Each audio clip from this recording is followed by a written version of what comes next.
big enough to end this term? Yeah, I think so. Alright, cool. Alright, ready to get started? Yep. Did we clap for him? Alright, let's go. Alright, so over the next 6 minutes and 40 seconds, I'm going to take your breath away. I will be talking about what you breathe, how you breathe, what happens when you don't, and how not to breathe. So, let's first start out by talking about what you breathe. Air. So air is mostly composed of oxygen, nitrogen, argon, and carbon dioxide. When you inhale it, it's about 21% oxygen and only 0.03% carbon dioxide. Everything else is about down to like a particle count. On the exhale, oxygen goes down to about 14%, and alright, so brief anatomy.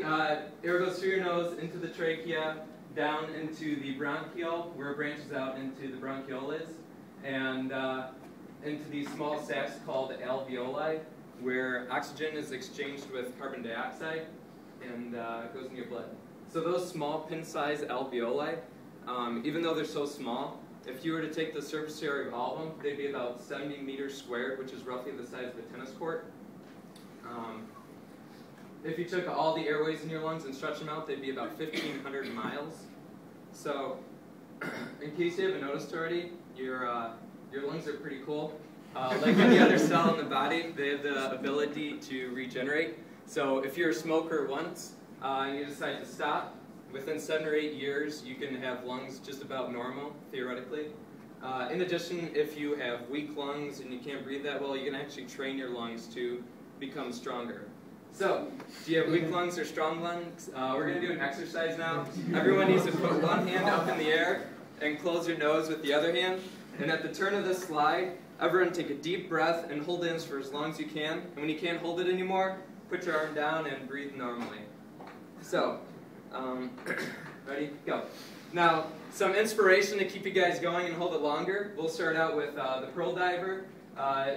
He's known for, they can dive down to depths of 100 to 120 feet. They have different methods of doing this. One is they try to conserve energy by rubbing grease over their body to conserve the heat, or grab a rock and hold to go to the bottom. Stéphane Massoud is a French freediver who currently holds a world record for holding his breath underwater with 11 minutes, over 11:35. He has a lung capacity of 11.5 liters, while the average human only has 6 liters. Next is the local favorite, the Sherpa, who is a Mount Everest climber. He is known for setting up camps and everything, and tying up ropes at 25,000 feet, where the air is much thinner. Just about every Mount Everest record is somehow helped out and set by Sherpas. So what's happening to you guys? The ones who are still holding it, it's been about a minute.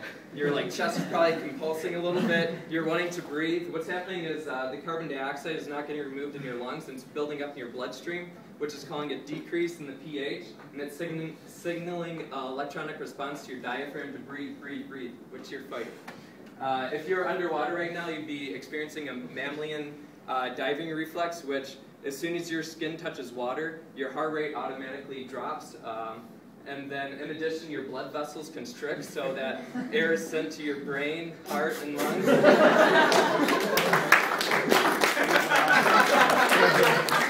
So this mammalian diving reflex can also be felt when you, you're upset about something, you splash water in your face, you feel the cold water, and immediately your heart rate starts to drop. That's again with that same sort of reflex. So, how do athletes measure their oxygen? Well, the VO2 test is the single best cardiovascular fitness measurement, and what happens is that's your body's ability to, the maximum capacity which you can transport oxygen throughout your body. The average man is about 45 milliliters per minute, while athletes such as Lance Armstrong are 85. So what happens when you hold your breath too long? Well, you'll probably see someone like this, maybe not David Hasselhoff, but hopefully some sort of lifesaver. And thankfully, if you're underwater and stuff and you can't breathe and you're freaking out, you'll probably become unconscious, at which point your larynx and vocal cords will close up and it'll force the water going into your stomach instead of your lungs.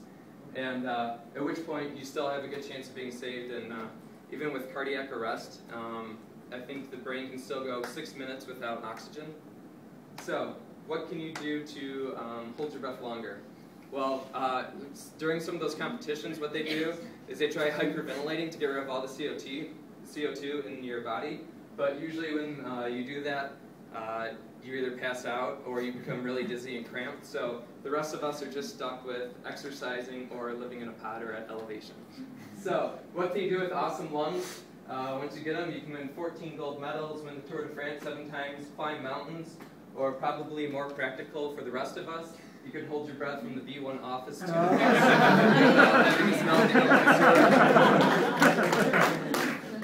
some other cool things I found that basically depend on large lung capacity is underwater hockey, underwater rugby, free diving, photography, spear fishing, and synchronized swimming amongst just about every other sport out there.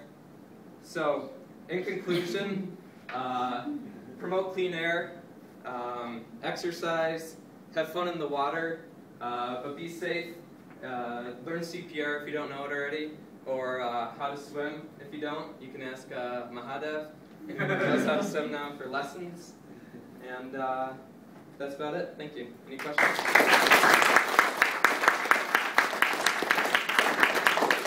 Good job, Richard. How long can you hold your breath? Actually, I was hoping to try when I was making this, but I didn't want to adjusting the question. But I've done when I was swimming 2 minutes underwater. Where did they play underwater hockey? Where did they play underwater hockey? In swimming pools.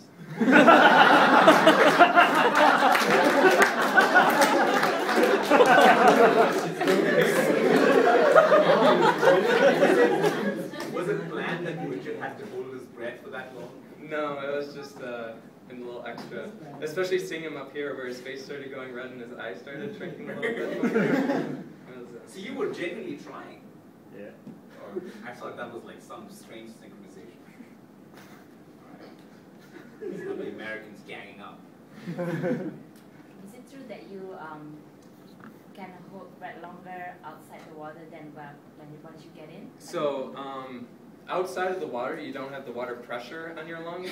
However, when you're in the water, that mammalian diving reflex comes into account, and so you can actually hold it longer underwater. So when you're usually, like, if you're in cold water especially, so your heart rate will drop, and then all the blood will just focus on like your heart, lungs, and brain, and it'll kind of like make your limbs go numb. And then if you're at even deeper depths, it actually like the pressure in your insides change a little bit, so that your lungs don't collapse and just like get smushed against your wall, like thoracic cavity wall. So actually, underwater is surprisingly longer. Can the lungs implode? Pardon me? Can the lungs implode? Can the lungs close? Implode. Why would they implode? Oh, you mean like fill with water? Less pressure inside the lungs. Oh, So yeah, yeah. So I think that would have to be at like crazy depths, but yeah, I think they can. Probably have more issues than Yeah. Like those pearl divers, they would grease up cotton and put them in their ears so their eardrums wouldn't blow. And then, yeah, to get to that depth already, you have to like kind of train yourself. So. On Mythbusters, they had the old diving suit with the big round head. What they actually proved was when you change the pressure from the top, then your head is going to explode. Oh, really? And that was true? Well, probably not your lungs, but then your head will just.